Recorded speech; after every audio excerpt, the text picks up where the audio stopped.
David Goggins is an author, speaker, retired Navy SEAL, and one of the greatest endurance athletes of all time, who was named a hero of running by Runner's World. He went from growing up in an abusive household struggling with asthma, obesity, and racism, to becoming a Navy SEAL, world record holder for the most pull-ups done in 24 hours, and one of the highest paid public speakers in the world. And today we're gonna look at my take on his top 10 rules to success. Need motivation? Catch a top 10 with Believe Nation. Top 10, I got a top 10. Got my motivation high for my top 10. Gotta learn from the wise women and men. All my life, like 9 for my top 10, top 10, 9. This one's for my top 10. Hey, it's Carmichael, and you are probably the most ambitious person in your circle, but you know you're capable of more, and you get that push by surrounding yourself with the best. So today, let's learn from one of the best, David Goggins, and my take on his top 10 rules of success. Enjoy. Okay, let's kick it off with rule number 1. Create a different warfare. And I look at it as psychological warfare. And that's where I started learning that life is one big psychological warfare that you play on yourself. You play on yourself, man. The most important conversation I ever had is with myself. And the shit I was telling myself was so f***ed up, it was so wrong, it was so misguided. And other people start to write that dialogue for you also. And it starts to be what you say to yourself every single day. And I started creating a whole nother warfare. A whole nother battle started becoming, I was like, oh, hang on a second, Goggins. You have these tools. You have these tools. Your life was basically the perfect grounds for training for where you need to go in your life. All the beatings, all the bullying, all the, you going through learning disabilities, all the struggles. It was the absolute perfect training ground for you to go to where you need to go. And that's how I started looking at my life versus woe is me, poopy pants, kick a rock down the street mentality. It was, nah, God just hooked you right the f*** up. He hooked you right up, man, with the perfect place. You were training for the first 18, 19, 20 years. You were training for this stuff, man. You had the advantage of everybody else versus, my God, they're so above me. They came from a great family. Mom and dad love them. They didn't have to learn, they didn't stutter, they didn't struggle. No, man, your struggle is what made you who you are now. So I started flipping this into a whole different, I started being a master of what I was scared of. I was scared of my mind. And I became literally a master of that mind. And that's what now, from now on, it sets me apart from most people. I started diving into that. Rule number 2, believe. I'm just asking you because I want to understand this because I'm a student. But I'm not on the same playing field as Michelle Obama. Clearly, you're not either because her book's ahead of you right now. So what does that mean? Because the reality is some people are in better, higher positions of power and influence. You know what? It's funny you say that, man. And I want to get to that about Michelle Obama in my book and where it's at right now. So it's in the back. There's, Can't Hurt Me is the name of it. But basically, Michelle Obama is above me. But this is my mindset right now. My mindset is this. I'm impacting millions of people right now. I never thought in my wildest dreams I'd even write a book. When this whole story began, I never thought my wildest dreams I'd ever write a book. So what it means is put everybody on a level playing field. If my approach to life is I want to catch Michelle Obama, I want to catch her. I'm number 2 behind her. Like I'm way behind her. Yeah. But if your mindset is that, you're gonna be trying to catch this woman versus thinking to yourself, you know what? I'm never gonna catch her. Therefore, if you put that in your mind, I'm never going to catch her, you're going to stop way short of your true capability. Mm-hmm. And that's the 40% rule that I talk about in the book. You have to believe that you have a shot to catch Michelle Obama. Yeah, but let me ask you, David, you're not really trying to catch her. It's a mentality. Yeah. So the thing about it is you have to believe you can. So by you believing you can, you're going to work your natural ass off in the pursuit of trying to catch the impossible. Rule number 3, be prepared. For me, my routine is every night I stretch out. And I stretch out for 2 or 3 hours every single night without fail. Yeah. And while I'm stretching out, I'm thinking about my plan for the next day. And I'm thinking about all these different obstacles that may come up. So basically, a lot of us aren't prepared for life. We get up willy-nilly and just hope life is going to happen. It is going to happen, but it's going to happen with a prepared mind or an unprepared mind. Most people attack life with an unprepared mind. What I do is I try to account for all things that could happen, might happen, probably will happen, and then the unknowns. So basically, I can't account for everything, but I do know there could be some things that come up in life that you need to be ready for. I know for a fact I'm not going to want to work out tomorrow. Therefore, I'm preparing my mind for that. I don't want to do that. I know tomorrow will come with some difficult decisions to make. It may come with getting a phone call saying someone died, this happened, that happened. I'm always preparing myself, not in a morbid way, but just like, look, man, be ready for life. Don't let life just start attacking you left and right. Make sure that you start to build a mental armor so then you're ready for life. And that comes with a very physical way, and the physical helps out the mental. Rule number 4, attack every obstacle. It's just life, man. Yeah. I mean, when I was born, I was a good kid, and life beat the shit out of me for no reason. But it's up to us. It's up to us now. No one's coming back to save you. So you better start to armor your mind against the things that are going to come at you. It's not always your fault, but you got to suck it the fuck up and you got to deal with it. So that's why I believe in that structured system, because basically all you're trying to do is develop the right mindset to attack every obstacle you're going to face in life. That's all the structure is about. It's about setting up a structured system in your life so you can attack the obstacles that are going to come at you. That's basically what it's about. Also, if you want to have more confidence and motivation, check out my 254 series. They're free. The links to join are in the description below. You will never learn from people if we always tap dance around the truth. Everything I didn't want to do is what got me to where I'm at today. It's about what you're saying to yourself, but it also comes with work. So whenever I was getting beat down, physically, mentally, spiritually, whatever I was going through, just saying, I would put, you can't hurt me. Rule number 5, take control of your mind. So I went down to the gym, and there's this crazy elliptical trainer, but it's not a normal elliptical trainer. It's one that you almost self-power. It's very... Yeah, it's not electric. It's very difficult. Yeah. So I got on that thing, and I realized, man, this shit sucks. And after 2 minutes, I'm like, I don't want to do this.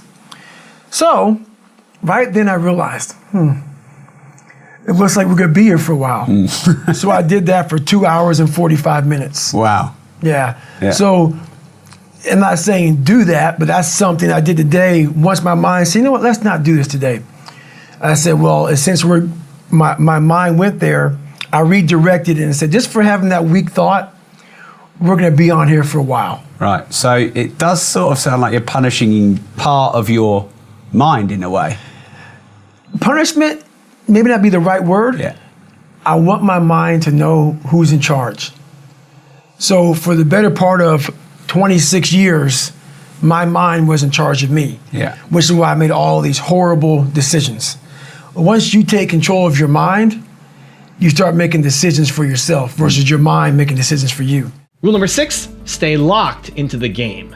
You don't usually get to see, and especially someone like you, who you went into so much depth about your rise and fall and rise and fall. It wasn't like a straight linear process between you getting inspired and then you becoming this bad. No, it wasn't like, what's that show called, that Will Smith plays, that black guy who kind of makes it in the financial world. Pursuit of Happiness. I never saw that. Yeah, it's a great movie. It wasn't like Pursuit of Happiness, man. Like where the guy struggles and he gets over it and he makes it. Yeah. I fell on my ass. I thought I got to the top of Mount Everest, and Mount Everest just slide right underneath me, man. I was like, God, dog, I got to start from scratch again. Scratch became my friend, literally, man. So, that's how you put in the book, man. Just going up, going down, going up. Just the real raw version of how my life was It was so in-depth to go back through your life with a fine-tooth comb that I almost got embarrassed to even put it out there to people. Yeah. That's what you don't understand, man. Even me right now to talk to you, I'm in the car for hour getting pumped up because I'm a shy, introverted, leave me alone type of guy. Like, I'm still that who is 6 years old, at a play who can't say his line because I know I'm going to stutter in front of 5 people. So I walk off the stage. That's still me. So every day I'm fighting that dude. So people think, oh my God, man, you're on a podcast, you look so crazy, so evil. No, I'm trying to be locked into Joe. So my mind isn't very often saying, let's run out the damn door because people are watching me on the podcast. I want to open this damn door and get the hell out of here, man. So that's the real me. So I'm not sadistic, man. I'm focused on what I have to do to stay locked into the game of life. And that's what I tell people, man. I go there. Rule number 7, be in the uncomfortable zone. Would you say you've built this almost like sadistic quality where you almost enjoy the pain? I don't enjoy it. It's necessary. Yeah. It's necessary. So every morning I wake up, it's not just about working out, but for me, working out has been a very big part of my mental growth. So for me, if I am not challenging myself every day, and I swear to God, people will not believe it, I was over almost 300 pounds twice in my life. A person that does that twice in his life does not enjoy cardiovascular activity, okay? Yeah. So people can put anything they want to in their head. I did realize one thing.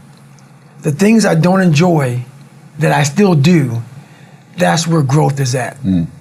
And that's, for me, the only place growth is at, is in that very uncomfortable, in that uncomfortable zone. Yeah. So I have to visit it every single day. Rule number 8, take responsibility. So basically, what it is for me is, so I have my schedule. My schedule, okay, you can talk to Grant today at 11 o'clock. You have 3 calls before you talk to Grant. Pull up the book. Your first call is at 7 a.m. If my first call is at 7 a.m., I want to make sure that I am already done with my workout before my first call, because that's my strength. My strength is knowing that I kick myself in the ass, because I cannot go on and start talking when I'm talking to you right now if I haven't gotten after it. It's a direct reflection in my mind. This is what gives me power. What gives me power is I took ownership and I took responsibility in my own personal life to make myself better. Therefore, now I can come on here and talk the way I'm talking to you right now. Yeah, so it sounds to me like to me it sounds like the workout is ready today. You got it. It has nothing to do with looking good. That's a side. That's a side. That's the gravy. That's the gravy. But the whole thing about it is building the mentality. It's everything I talk about, man. I don't give a damn where you're from or whatever. It's about building your own mentality, being as crazy as it sounds, being your own hero, being the best person you can be, so you're not putting people above you. The worst thing you can ever do in life is put people above you. Because what happens there is you believe you can't reach that. You must believe that you're on a level playing field with every person in the world. And that starts with mentality. It always keeps you in the game. It keeps you in the fight. It keeps you in the battle. It keeps you moving forward. Rule number 9, put challenges in front of you. A lot of you are trying to find inspiration and motivation with a depressed mindset. You're depressed because you're not doing shit with yourself. You don't find inspiration by not living in the grip of life. You need to live in the grip of life to find inspiration. Put challenges in front of yourself. When you put a challenge in front of yourself and you attack it, that's when you find inspiration. Try to be 10% better than you were last week. So if you're running 30 miles a week, run 33. If you're swimming 500 meters, swim 550. If some of you aren't doing shit, your 10% is just getting off the couch. The more you walk away from accountability, the weaker you become. Find yourself in the grip of life. You can't find yourself by doing nothing. And rule number 10, the last one before a very special bonus clip, is have the guts. I'll tell you this, I started really realizing that when I started overcoming myself, I started getting around these real alpha males, these hard men.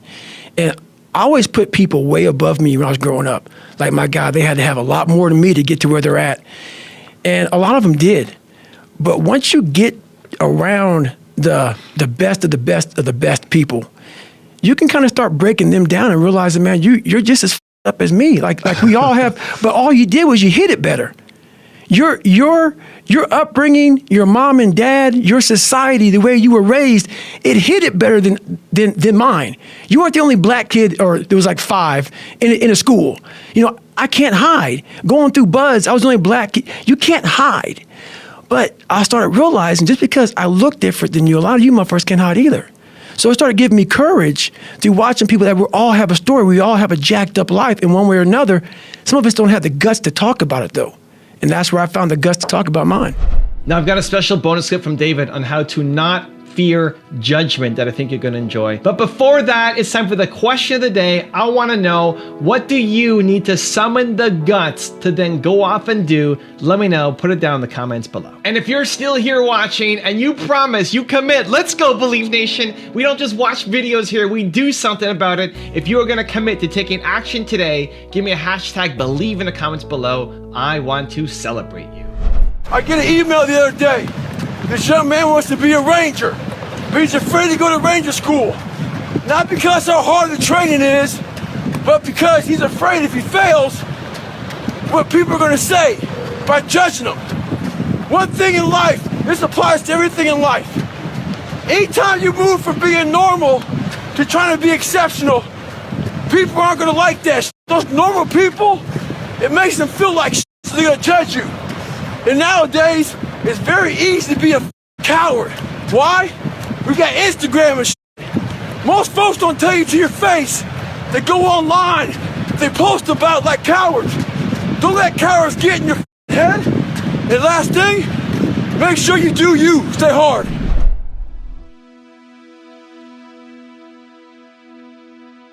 If you want another awesome video in our Black Excellence series, check out the video right there next to me. I think you'll enjoy it. Continue to believe, and I'll see you there.